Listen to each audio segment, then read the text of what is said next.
Antes de comenzar no olvides suscribirte, darle like y comentar. Pueden seguirme en mis redes sociales para apoyarme y proponerme nuevas historias. Enlaces en la descripción. Cazadores de sombras, Renacimiento. Lady Midnight. De Cassandra Clare. Capítulo 14. Brillantes ojos. En el recibidor de mármol, Julian se echó una última mirada en el espejo. Había pedido a Libby que buscara qué quería decir exactamente, media etiqueta, y sus sospechas habían sido confirmadas, significaba llevar un traje oscuro. El único que tenía era uno negro vintage de CY de ore que me había encontrado en una de las cajas de tesoros ocultos. Tenía el forro de seda negra y botones de nácar en el chaleco. Cuando se lo había probado en la tienda, Emma había aplaudido y le había dicho que parecía una estrella de cine, así que lo había comprado. Estás muy elegante, Andrew. Julian se volvió en redondo. Era el tío Arthur. Llevaba su manchada túnica gris sujeta con un cinturón alrededor de unos vaqueros raídos y sobre una camiseta rota. Una incipiente barba gris le erizaba el mentón. Julian no se molestó en corregirlo. Sabía lo mucho que se parecía a su padre de joven. Quizá a Arthur lo reconfortaba imaginarse que su hermano seguía vivo. Quizá ver a Julian con ropa elegante le recordaba tiempos pasados, cuando los dos hermanos habían sido jóvenes y habían asistido a fiestas, antes de que todo se desmoronara. Julian sabía que Arthur lloraba a su hermano a su manera, de un modo oculto bajo las capas de encantamientos feéricos y traumas que le habían destrozado la mente. De no haber sido porque Arthur era tan retraído y estudioso, Julian solo podía suponer que su estado se habría descubierto antes, cuando vivía en el Instituto de Londres. También suponía que su tío habría empeorado desde el trauma de la Guerra Oscura.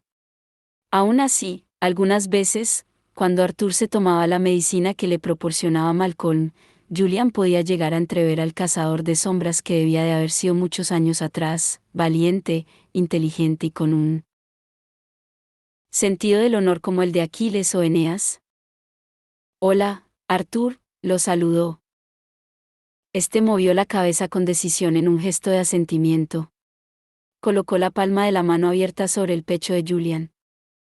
Tengo una reunión con Ansel Nitzae, le dijo con voz profunda. Bueno es saberlo, repuso Julian. Sí que era bueno saberlo. Arthur y Anselm eran amigos y compartían su amor por los clásicos. Todo lo que mantuviera ocupado a su tío era bueno. Entonces se volvió con una precisión casi militar y atravesó el vestíbulo para cruzar la puerta del santuario. Esta se cerró con un ruido metálico. Se oían risas en la entrada. Julian se apartó del espejo y vio a Cristina bajando por la escalera. Su piel morena relucía en contraste con el vestido de brocado rosa pasado de moda. Unos largos pendientes de oro le colgaban de las orejas. Detrás iba Emma. Julian se fijó en su vestido, pero poco, notó que era de color marfil, que le flotaba alrededor como las alas de un ángel. El bajo le llegaba a los tobillos, y Julian vio la punta de unas botas blancas. Sabía que había cuchillos metidos en las cañas, con las empuñaduras pegadas a las pantorrillas. Llevaba el cabello suelto y le caía sobre la espalda en ondas de oro oscuro. Tenía un movimiento, una suavidad que él sabía que jamás podría capturar en un cuadro. Quizá con pan de oro, si pintara como Clit, pero incluso así palidecería en comparación con la realidad. Emma alcanzó el final de la escalera, y Julian se dio cuenta de que la tela de su vestido era tan fina que dejaba entrever la silueta de su cuerpo. El pulso comenzó a latirle con fuerza dentro de los puños de la camisa. Notaba el traje demasiado ajustado, le daba calor y le picaba. Emma le sonrió. Se había delineado los ojos con color dorado, que reflejaba los puntos más claros de sus iris, esos círculos cobrizos que él se había pasado la infancia contando, memorizando. Te los he traído, dijo ella, y por un momento Julian no supo de lo que le hablaba. Luego lo recordó y alzó las muñecas. Emma abrió los dedos.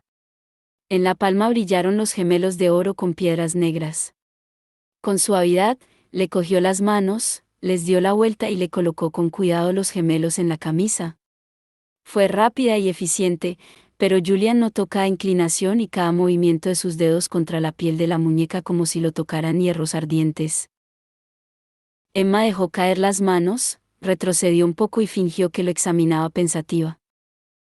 Supongo que servirá, dijo.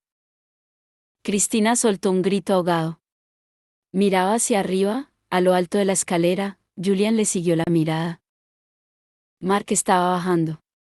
Julian parpadeó sin acabar de creerse lo que veían sus ojos. Su hermano mayor parecía llevar un abrigo de pieles, largo y algo gastado, y nada más. Cierto que no podía verlo todo, pero sí lo suficiente, y lo suficiente ya era demasiado. Mark, preguntó. ¿Qué te has puesto? Mark se detuvo a media escalera. Tenía las piernas desnudas e iba descalzo. Julian estaba casi totalmente seguro de que iba desnudo excepto por el abrigo, que le quedaba bastante suelto.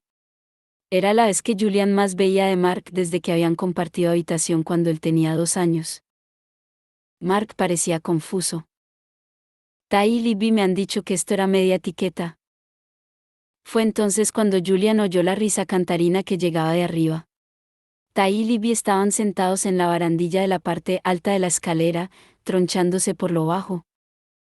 Y yo te dije que no te fiaras de ellos. Emma estaba conteniendo la risa como podía. Mark, será mejor, Emma alzó una mano. Cristina estaba mirando a Mark con las mejillas arreboladas y las manos sobre la boca. Vuelve arriba. Se volvió hacia Jules y bajó la voz, tendrás que buscarle algo para ponerse. ¿Tú crees?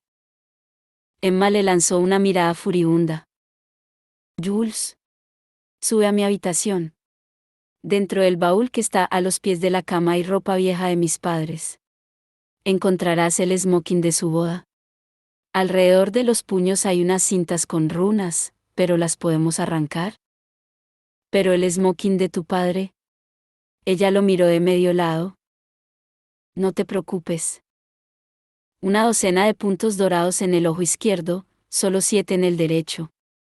Cada uno como una minúscula explosión sideral. Vuelvo enseguida, dijo Julian, y corrió escaleras arriba hacia su hermano.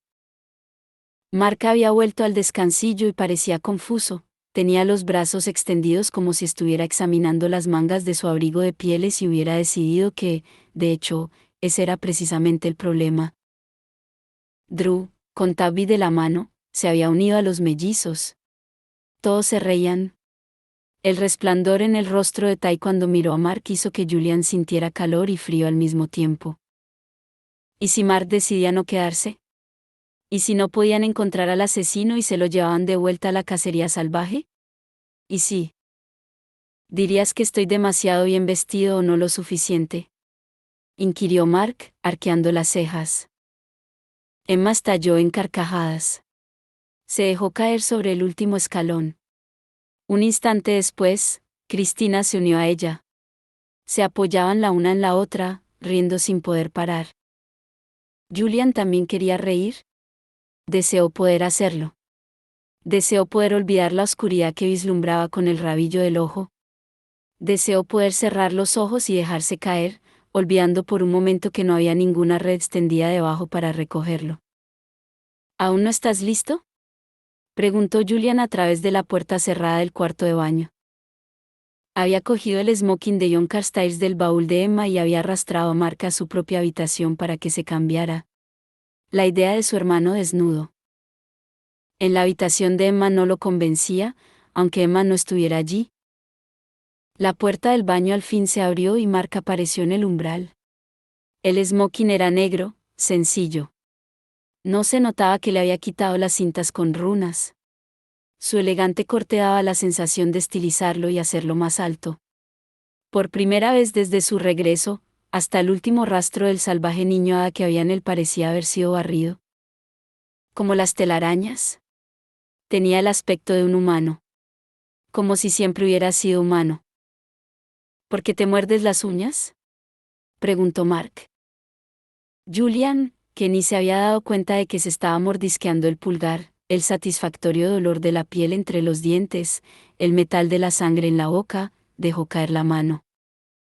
Una mala costumbre. La gente lo hace cuando está estresada, dijo Mark. Hasta yo sé eso. Trató de hacerse el nudo de la corbata, sin éxito.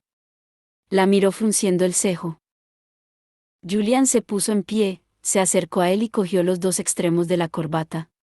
No recordaba quién le había enseñado a hacer el nudo. Malcolm, supuso. Seguramente habría sido Malcolm. Pero, ¿qué motivo tienes para estar estresado, hermanito? Continuó Mark. No se te llevaron las hadas. Has pasado aquí toda tu existencia. No digo que la vida de un cazador de sombras no sea estresante, pero, ¿por qué eres tú el que tiene sangre en las manos? A Julian le fallaron los dedos un momento. No lo sabes todo de mí, Mark. Igual que apostaría que no lo sé todo de ti. Mark lo miró y sus ojos azul y dorado no mostraban ninguna doblez. Pregúntame. Prefiero ir enterándome a su debido tiempo. Julian dio un último tirón a la corbata y se apartó para examinar su obra. Mark parecía haber salido de un catálogo de publicidad de smokines, suponiendo que los modelos tuvieran las orejas acabadas en punta. Yo no, replicó Mark. Dime una sola cosa que yo no sepa que te hace morderte las uñas. Julian se volvió hacia la puerta, pero se detuvo con la mano en el picaporte. Nuestro padre, contestó. ¿Sabes lo que le pasó? Sebastián Morgenstern lo transformó en uno de sus oscurecidos, contestó Mark. ¿Cómo iba a olvidarlo? ¿Y luego? Luego. Mark parecía confuso. Luego murió en la Guerra Oscura. Sí, así fue, afirmó Julian. Porque yo lo maté. Mark emitió un breve jadeo. Fue un grito ahogado de impresión y de pena. Julian se tensó. No soportaba que le tuvieran lástima. Iba por Tai, explicó Julian. Hice lo que tenía que hacer. No era él, se apresuró a replicar Mark. Eso es lo que me dice todo el mundo. Julian seguía de cara a la puerta.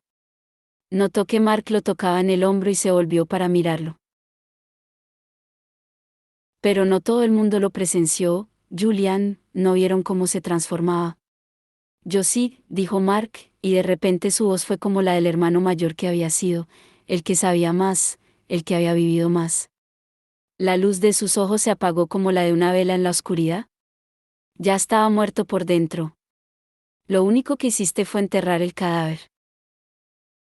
Los ojos de Mark reflejaban tristeza y conocimiento, el conocimiento de las cosas oscuras. Mark también tenía sangre en las manos, pensó Julian, y por un momento esa idea le causó tal alivio que sintió que se aligeraba el peso que cargaba a la espalda.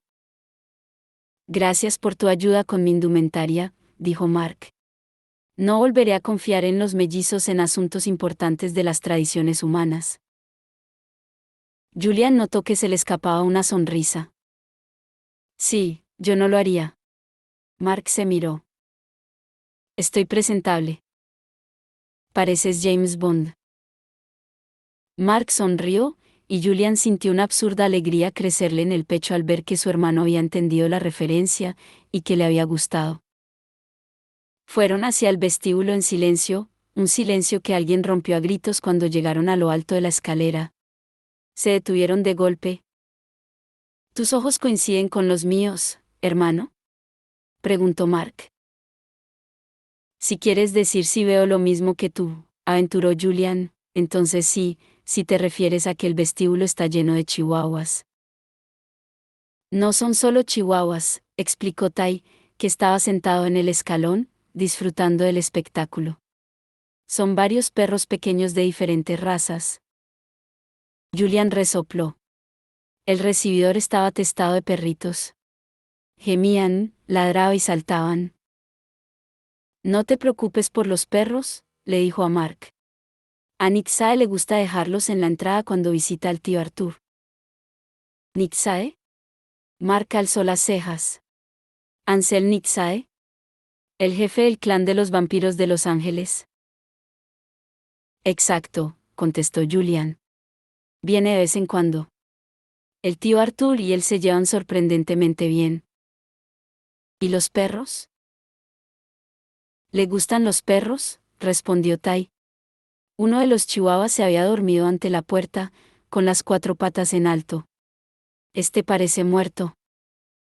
No está muerto. Está relajado. Julian le alborotó el pelo a su hermano, que daba la impresión de estar divirtiéndose y se dejó hacer, como un gato. ¿Dónde están Emma y Cristina? Han ido a buscar el coche, contestó Tai. Y Libby ha vuelto a su cuarto. ¿Por qué no puedo ir contigo? Si somos muchos, llamaremos la atención, explicó Julian. Tienes que quedarte aquí y vigilar el instituto. Tai no parecía muy convencido. Observó ceñudo como Mark y Julian corrían hacia la puerta. El coche estaba delante del instituto con el motor en marcha. Desde el asiento del conductor, Emma abrió la puerta del pasajero y lanzó un silbido. Mark. Estás increíble. Mark se miró sorprendido. Un picor caliente recorrió las muñecas de Julian. Cristina estaba en el asiento trasero, también mirando a Mark. Julian no pudo descifrar su expresión. Emma dio unas palmaditas al asiento junto a ella. En la tenue luz del coche, era una aparición, vestido blanco, cabello dorado, como una ilustración desvaída en un libro infantil. Adentro, Jules. Eres mío, mi copiloto. Eres mío. Julian se sentó junto a ella. Tuerce a la derecha aquí, indicó Julian, inclinándose sobre Emma para señalar. ¿No te parece que el instituto podría permitirse instalar un GPS decente en este estúpido coche? Masculló Emma, mientras giraba el volante hacia la derecha. Intentó programar el que había al subir al coche, pero el trasto se había negado a funcionar. Una vez, el GPS se pasó semanas hablando únicamente con un marcado acento alemán. Julian decidió que estaba poseído. Cristina soltó un gemido y se cayó. Emma la veía por el retrovisor. Parecía apartarse disimuladamente de Mark, no era algo que nadie que no la conociera bien hubiera notado. Mark no pareció darse cuenta.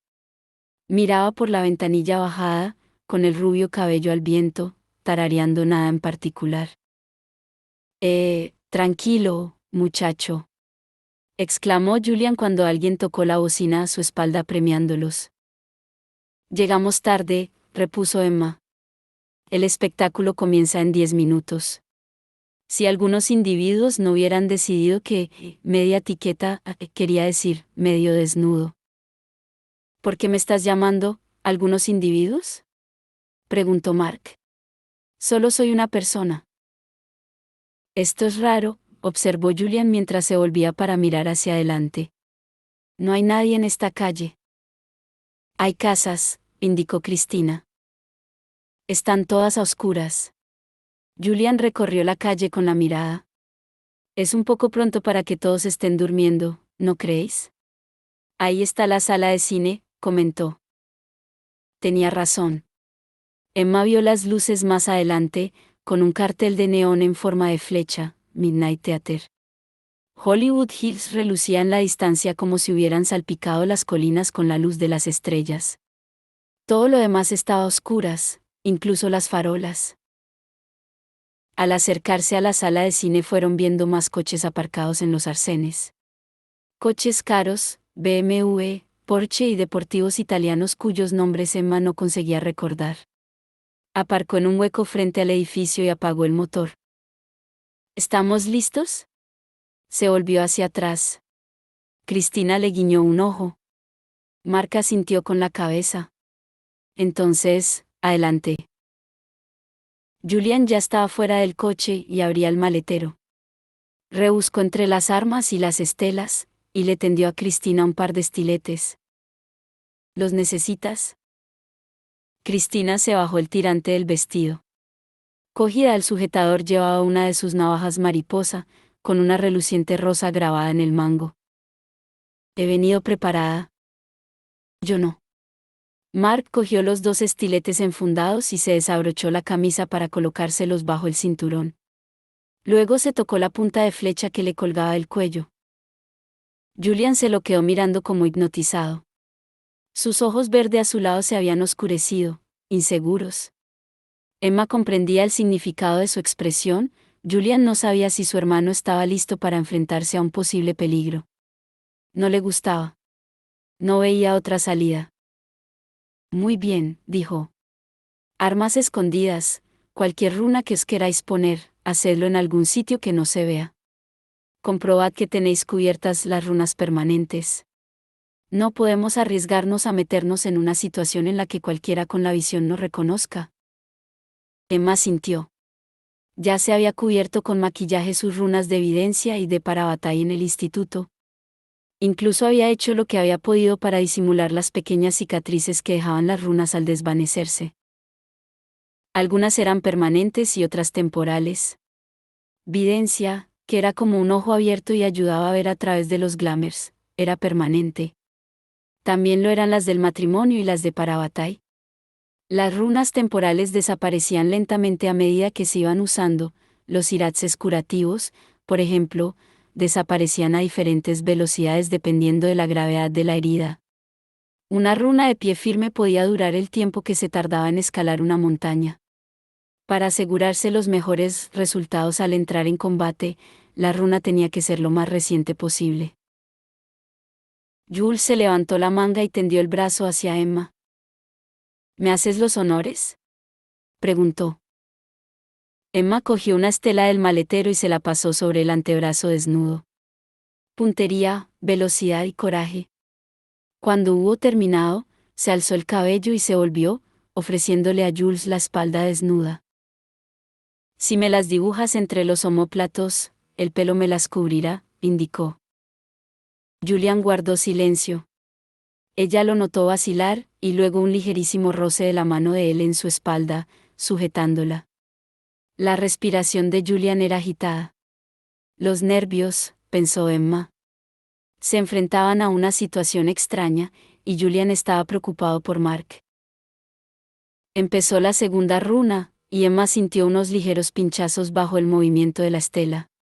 Frunció el cejo. Por lo general, aunque las runas podían picar o quemar cuando se aplicaban, las dibujadas por el parabatay no hacían daño. Al contrario, el proceso solía ser casi agradable, era como ser envuelto en la protección de la amistad, la seguridad de que alguien te había sellado su dedicación en la piel. Era raro que le hiciera daño. Julian acabó, se apartó y Emma dejó caer su melena. Se volvió y le dibujó una rápida runa de agilidad a Cristina en el hombro, bajo el tirante del vestido. Luego miró a Mark. Él negó con la cabeza, igual que todas las veces anteriores en que le habían ofrecido una runa. Nada de runas, dijo con voz tensa. Bien, repuso Julian antes de que nadie más pudiera hablar. No lleva marcas en el cuerpo, excepto la runa de evidencia, que ya se ha cubierto con maquillaje. Parece normal. Bueno, más o menos, replicó Emma.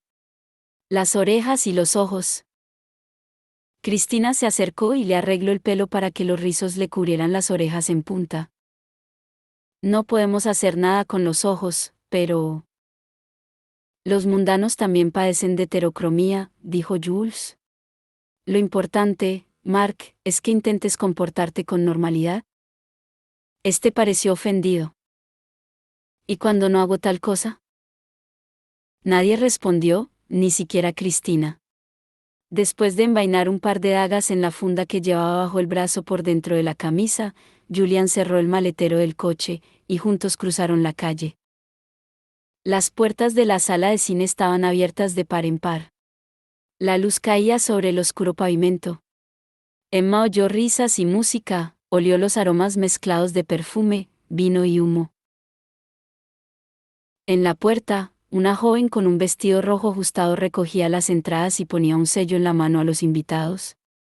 Llevaba el cabello recogido al estilo de los años 40, con tirabuzones en lo alto de la cabeza, y los labios pintados de rojo sangre.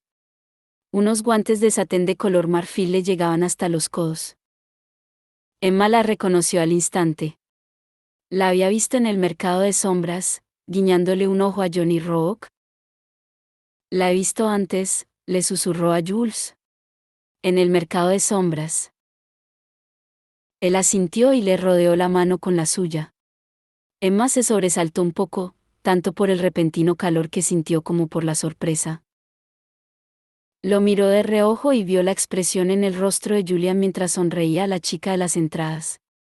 Una sonrisa un poco aburrida, un poco arrogante, y con todo el derecho. La de alguien convencido de que no iba a tener ningún problema para entrar. Jules estaba interpretando un papel, y cogerla de la mano era parte de él, eso era todo. Julian le tendió la entrada. Señores Miss con 3 invitados, dijo. Hubo un pequeño alboroto tras él cuando Mark abrió la boca, sin duda para preguntar quién era el señor Smith, y Cristina le dio un fuerte pisotón. La chica de la entrada sonrió y sus labios rojos se curvaron formando un arco mientras cortaba la entrada por la mitad. Señor Smith, dijo. Extienda la mano.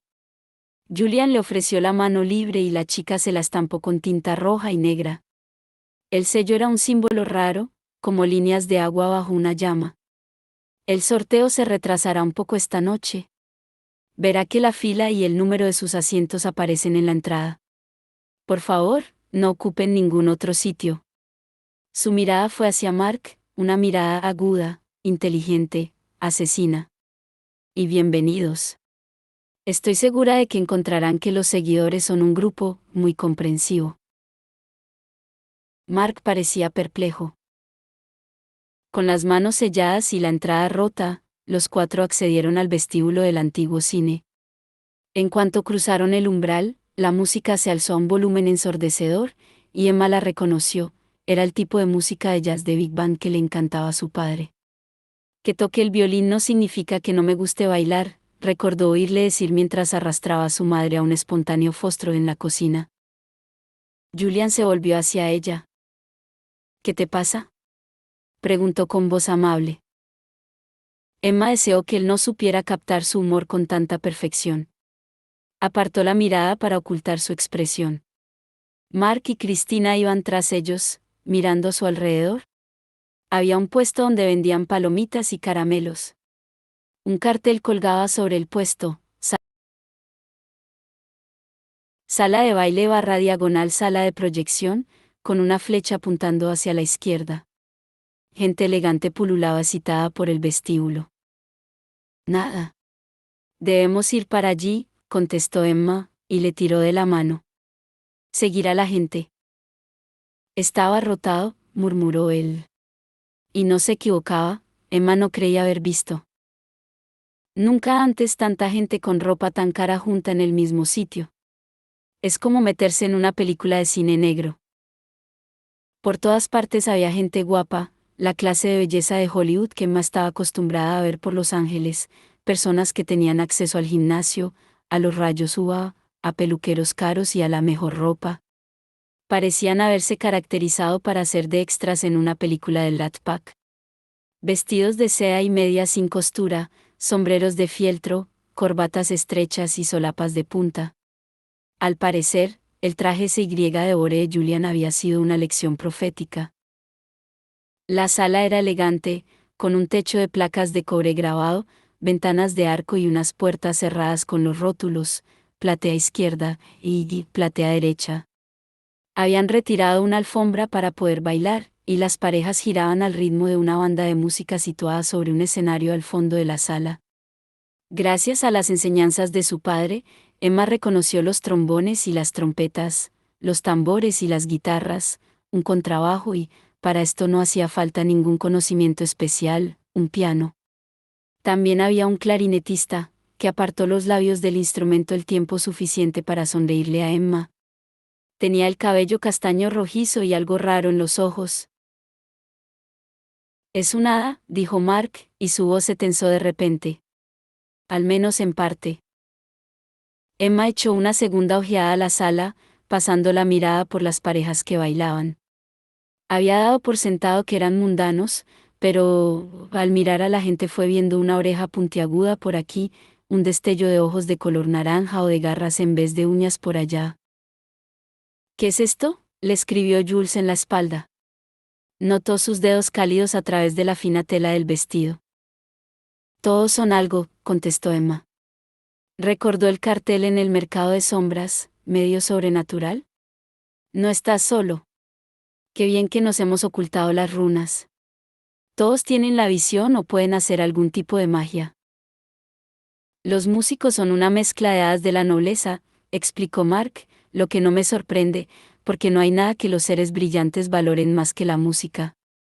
Pero otros tienen en la sangre mezcla de hadas de mar, y otros, de licántropo. Venid aquí, recién llegados, gritó el clarinetista, y de repente la luz de un foco cayó sobre los cazadores de sombras. Dejaos llevar por el ritmo. Cuando Emma lo miró, él agitó las cejas, y entonces se dio cuenta de que tenían de raro sus ojos. Eran como los de las cabras, con pupilas negras y ovaladas. ¿Baila?, gritó él, y el resto de los asistentes aplaudió y vitoreó. El brillo del foco en movimiento desdibujó el rostro de Julian cuando éste se volvió hacia Cristina y la metió entre el gentío. El corazón de Emma palpitó pesadamente. Desoyó esa sensación, se volvió hacia Mark y le tendió las manos. ¿Bailas? No sé.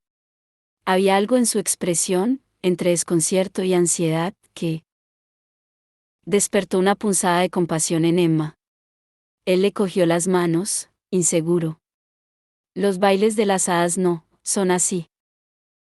Emma lo llevó entre la gente. Los dedos de Mark eran delgados y fríos, no como el cálido tacto de Jules. No pasa nada. Yo te llevo. Bailaron mezclados con los otros. Emma lo llevaba, intentando recordar los bailes de ese estilo que había visto en las películas. A pesar de su intención de ser ella quien dirigiera, se preguntó si no sería mejor dejar que fuera Mark el que se ocupara de eso. Él se movía con una gracia increíble, mientras que todos los años de entrenamiento hacían que Emma tendiera a moverse bruscamente y a girar de golpe en vez de balancearse al compás de la música. Emma miró a una chica con el pelo corto y verde. ¿Sabes lo que es cada uno?, le preguntó a Mark. Él parpadeó y la luz rebotó en sus pálidas pestañas. Esa es parte de Dríade, contestó Mark. Una hada del bosque. Seguramente no de manera directa. La sangre de hada puede aparecer después de generaciones. La mayoría de los mundanos con la visión tienen sangre de hada de algún antepasado lejano. ¿Y los músicos? Mark le hizo dar una vuelta. Había comenzado a llevarla de forma instintiva. Había algo triste en la música, pensó Emma, como si proviniera de un lugar alto y distante. El del clarinete tiene algo de sátiro. El del contrabajo con la piel azul claro, algún tipo de hada del mar. La madre de Kieran era una náyade, una hada del agua, y...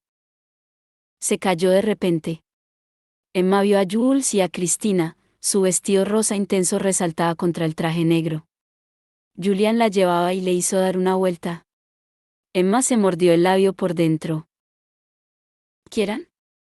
¿El príncipe hada que te trajo al instituto? Bajo la iluminación destellante, Mark era luces y sombras huesudas. El aire olía a incienso, de aquel barato que quemaban en los paseos de Venice. ¿Éramos amigos en la cacería salvaje? Bueno, pues entonces podría haber sido menos borde contigo, masculló Emma. Lo cierto es que no habría podido. Mark sonrió, y Emma pudo ver al humano mezclado con la sangre de hada en él. Según su experiencia, las hadas nunca sonreían tan abiertamente. Emma hizo una mueca. ¿Hubo algo en la cacería salvaje que no fuera horrible? ¿Había, no sé, alguna diversión? Algunas veces. Rió y la hizo girar. De nuevo vio a la hada, su parte salvaje. Emma redujo el ritmo de su baile. ¿Qué veces? Se supone que no debo hablar de eso. Es un geas. Emma resopló. Si me lo cuentas después tendrías que matarme. ¿Por qué iba a matarte? Mark parecía realmente perplejo. Emma echó la cabeza hacia atrás y le sonrió. A veces, hablar con él era como hablar con Tai. Hacía bromas que creía evidentes y luego se daba cuenta de que no lo eran tanto a no ser que la otra persona entendiera los sutiles códigos de la comunicación social. Ella no sabía cómo los había aprendido, pero así era, y a Tai aún le costaban, como, al parecer, también le costaban a Mark. Jules había dicho una vez que tratar de ver el mundo a través de los ojos de Tai era como mirar por un caleidoscopio, agitarlo y volver a mirar. Eran los mismos cristales brillantes, pero la distribución era diferente. La cacería salvaje era la libertad, dijo Mark. Y la libertad es necesaria. En los ojos de Mark, Emma vio estrellas y copas de árboles, el feroz brillo de los glaciares, y todo el destellante detrito del techo del mundo. La hizo pensar en la motocicleta sobre el océano. En la libertad de ser salvaje y sin ataduras. Del ansia que a veces sentía en el alma de no estar conectada a nada, no tener que responder ante nadie, no estar ligada a nada. Mark, comenzó. La expresión cambió en el rostro de Mark. De repente, miró más allá de ella y se le tensaron las manos. Emma siguió la dirección de sus ojos y vio solo el guardarropa. Una chica con aspecto aburrido estaba apoyada en el mostrador, fumando un cigarrillo a través de una boquilla de plata. Mark. Emma volvió a mirarlo, pero él ya se había separado de ella, corría hacia el mostrador del guardarropa, saltaba por encima, lo que divirtió por un instante a la aburrida chica, y desaparecía en su interior. Emma estaba a punto de seguirlo cuando Cristina y Julian se pusieron delante de ella bailando, impidiéndole el paso. «¿Mark ha salido corriendo?», les dijo. «Sí, aún no se le da bien jugar en equipo», repuso Julian. Tenía las mejillas sonrosadas de bailar y el traje un poco desarreglado. Cristina no tenía ni un pelo fuera del sitio. «Yo iré tras él mientras vosotras bailáis». «¿Puedo interrumpir?». Un joven alto apareció ante ellos. Parecía tener unos 25 años, muy bien vestido con un traje de punto de espiga y un sombrero de fieltro a juego. Tenía el cabello rubio casi blanco y llevaba unos zapatos caros con suelas rojas que destellaban como el fuego al andar. Un llamativo anillo con una piedra le brillaba en un dedo. Había clavado la mirada en Cristina. «¿Quieres bailar?». «Si no te importa», intervino Julian, con voz tranquila y educada, mientras le ponía la mano a Cristina en el brazo. «Mi novia y yo estamos». La amistosa expresión del hombre cambió, un cambio mínimo, pero Emma lo percibió. Una tensión en su mirada hizo que Julian dejara la frase a medias. «Si no te importa a ti», replicó el hombre. «Creo que no te has dado cuenta de que soy un azul». Se tocó el bolsillo, donde tenía doblada una invitación como la que habían encontrado en el bolso de Ava, aunque esta era de un color azul pálido. Puso los ojos en blanco al ver sus caras de desconcierto. «Novatos», masculló, y había desagrado, casi desprecio, en sus oscuros ojos. Naturalmente. Cristina lanzó una rápida mirada a Julian y a Emma y luego se volvió hacia el desconocido, sonriéndole. «Sentimos mucho habernos equivocado». Julian se quedó con cara de pocos amigos mientras Cristina iba hacia la pista de baile con el hombre que se había presentado como un azul. Emma lo comprendía, pero la tranquilizaba saber que si él intentaba algo mientras bailaban, Cristina lo haría filetes con su navaja mariposa. «Será mejor que nosotros también bailemos», propuso Julian. «Parece ser el único modo de no llamar la atención». «Ya hemos llamado la atención», pensó Emma. Era cierto, aunque su llegada no había provocado ningún revuelo, mucha gente les lanzaba miradas de reojo. Había un buen puñado de seguidores que parecían completamente humanos, y aunque Emma no sabía cuáles serían sus reglas con respecto a la admisión de humanos, como recién llegado suponía que eran objeto de atención. Sin duda, el comportamiento del clarinetista sí parecía demostrarlo. Le cogió la mano a Julian y fueron hacia el fondo de la sala, en el borde del gentío, donde las sombras eran más profundas. «Medio hadas, y Fritz, licántropos», murmuró Emma mientras le cogía la otra mano para quedar cara a cara. Julian parecía más agitado que antes, con un rubor en las mejillas. Emma no podía culparlo por estar inquieto. Para la mayoría de los grupos, las runas, si se las descubrían, no significarían nada. Pero sentía que ese grupo era diferente. ¿Por qué están aquí? No es fácil tener la visión si no sabes que hay otros que también la tienen, dijo Julian en voz baja. Ves cosas que nadie más ve. No puedes decir nada porque nadie te entendería. Tienes que guardar secretos, y los secretos acaban contigo. Te parten en dos. Te hacen vulnerable. El timbre bajo de su voz hizo estremecerse a Emma. Había algo en el que la asustaba. Algo que le recordaba los glaciares en los ojos de Mark, distantes y solitarios. Jules, comenzó.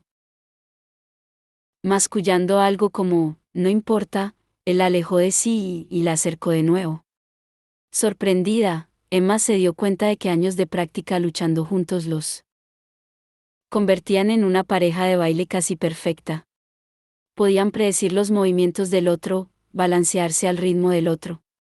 Sabía lo que iba a hacer Julian por la cadencia de su respiración, por la leve presión de sus dedos sobre los de ella. Julian tenía los rizos alborotados, y cuando la acercó a él, Emma olió el clavo de su especiada colonia, con un leve toque de pintura por debajo. Acabó la canción. Emma miró hacia la banda. El del clarinete los estaba observando. Inesperadamente, les guiñó un ojo. La música comenzó de nuevo, esta vez con un tema más lento y suave. Las parejas se juntaron como magnetizadas, brazos rodeando cuellos, manos sobre caderas, frentes juntas. Julian se quedó inmóvil. Emma, aún cogiéndole las manos, también se quedó parada, sin moverse, sin respirar. El momento se alargó interminable. Los ojos de Julian buscaron los de ella, y lo que fuera que vio en ellos pareció hacerle tomar una decisión. La rodeó con los brazos y la acercó así. La barbilla de Emma chocó torpemente contra el hombro de Julian. Era la primera torpeza que habían cometido juntos. Lo notó inspirar, una respiración entrecortada contra ella. Julian le puso las manos, abiertas, bajo los omóplatos, y ella apoyó en él la cabeza. Oía cómo le latía el corazón, rápido y furioso, sentía la dureza de su pecho. Emma alzó los brazos para rodearle el cuello. Había la suficiente diferencia de altura para que, al enlazar los dedos, se le enredaran en el cabello de la nuca de Julian. Emma notó que la recorría un escalofrío. Ya le había tocado el pelo antes, claro, pero ahí era tan suave, ahí, en el punto vulnerable bajo la cascada de rizos. Y la piel también era suave. Lo acarició hacia abajo con los dedos, sin pensarlo, y notó al mismo tiempo el primer hueso de la columna y cómo él inspiraba profundamente. Lo miró. Estaba blanco, con los ojos bajos, las pestañas sobre los pómulos. Se mordía el labio inferior, como hacía siempre que estaba nervioso. Emma vio las marcas de los dientes sobre la suave piel del labio. Si lo besaba, ¿notaría el sabor a sangre o a clavo, o a una mezcla de ambos? ¿Dulce y especiado? ¿Amargo y cálido? Se obligó a deshacerse de esas ideas. Era su parabatay. No era para besar. Era. Julian le bajó la mano izquierda hasta la cintura y le acarició con suavidad la cadera. Emma pegó un brinco. Había oído a gente que hablaba de sensaciones de cosquilleo en el estómago, de mariposas, y sabía lo que querían decir, esa sensación de inquietud y temblor en las entrañas. Pero en ese momento la sentía por todas partes. Mariposas bajo la piel, agitando las alas, produciéndole escalofríos que recorrían su cuerpo de arriba abajo. Comenzó a mover los dedos sobre la muñeca de Julian para escribirle, «Julian, ¿qué estás haciendo?». Pero él no pareció notarlo. Por primera vez no oía su lenguaje secreto. Emma se detuvo y lo miró a la cara. Cuando sus ojos se encontraron, los de él estaban como desenfocados, soñadores. Con la mano derecha le acariciaba el pelo, dejando resbalar los mechones entre los dedos. Emma sintió como si cada cabello fuera un cable eléctrico conectado a una de sus terminaciones nerviosas. Esta noche, cuando has bajado la escalera, dijo él, con una voz grave y baja. Estaba pensando en pintarte. Pintar tu cabello. Tendría que emplear blanco de titanio para conseguir el color, la forma en que atrapa la luz y casi reluce. Pero no funcionaría, ¿verdad? No es de un solo color, tu pelo no solo es dorado, es ámbar y león y caramelo y trigo y miel. La Emma normal habría hecho un chiste, haces que parezca los cereales del desayuno. La Emma normal y el Julian normal se habrían reído. Pero ese no era el Julian normal, ese era un Julian al que ella nunca había visto, un Julian con una expresión turbada que le desnudaba los huesos del rostro. Sintió que la inundaba un deseo desesperado, perdida en las pálidas llamas que veía sus ojos, en las curvas de sus pómulos y el mentón, en la inesperada suavidad de la boca. Pero nunca me pintas, susurró ella. Julian no contestó. Parecía estar sufriendo. El pulso le iba al triple de rápido. Ella se lo veía en la vena del cuello. Julian tenía los brazos como bloqueados. Emma se dio cuenta de que quería tenerla justo donde estaba, no dejarla acercarse ni un centímetro más. El espacio entre ellos estaba caldeado, electrificado. Julian curvó los dedos sobre su cadera.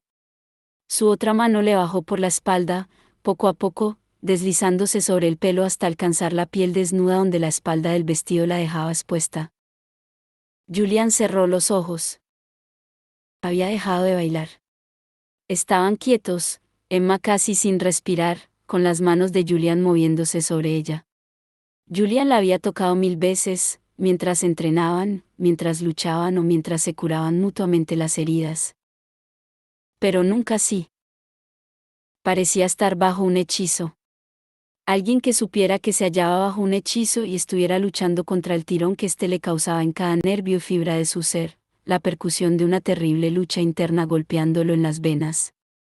Emma le notó el pulso a Julian a través de las manos, que apoyaba contra la piel desnuda de su espalda. Se acercó más a él, solo un poco, no más de un par de centímetros. Él ahogó un grito. Su pecho se expandió hacia ella y le rozó los pezones a través de la fina tela de su vestido. La sensación fue como un latigazo eléctrico. Emma dejó de pensar. Emma, dijo con voz ahogada. Contrajo las manos de golpe, como si lo hubieran apuñalado. Tiraba ella hacia sí. El cuerpo de Emma chocó contra el suyo. El gentío era una mancha de luz y color a su alrededor. Julian bajó la cabeza hacia la de ella. Respiraron el mismo aliento. Se oyó un estruendo de címbalos, resonante y ensordecedor. Se apartaron de golpe mientras las puertas del cine se abrían hacia una gran sala inundada de brillante luz. La música paró. Se oyó el crepitar de un altavoz. Por favor, si son tan amables de acceder a la sala, dijo una sensual voz femenina. El sorteo de la lotería está a punto de comenzar. Cristina se había apartado del hombre con el traje de espiga e iba hacia ellos, con el rostro sonrojado. A Emma le latía el corazón con fuerza. Se atrevió a mirar a Julian. Durante un brevísimo instante, él fue como alguien que, atravesando el desierto de Mojave, medio abrazado por el sol, hubiera captado el destello del agua más adelante, solo para que resultara ser un espejismo. ¿Aún no ha aparecido Mark?, preguntó Emma apresuradamente, cuando Cristina llegó. No había ninguna razón por la que Cristina pudiera saber dónde estaba Mark, pero Emma no quería que mirara a Julian. No con el aspecto que él tenía en ese momento. Cristina negó con la cabeza. Entonces, será mejor que entremos, dijo Julian. Su voz era normal, su expresión relajada. Mark ya nos encontrará. Emma no pudo evitar mirarlo sorprendida. Siempre había sabido que Julian era un buen actor, los cazadores de sombras tenían que mentir y actuar todo el rato, pero era como si hubiera imaginado la expresión que había visto en su rostro hacía solo unos segundos. Como si se hubiera imaginado los últimos 10 minutos. Como si nada hubiera ocurrido.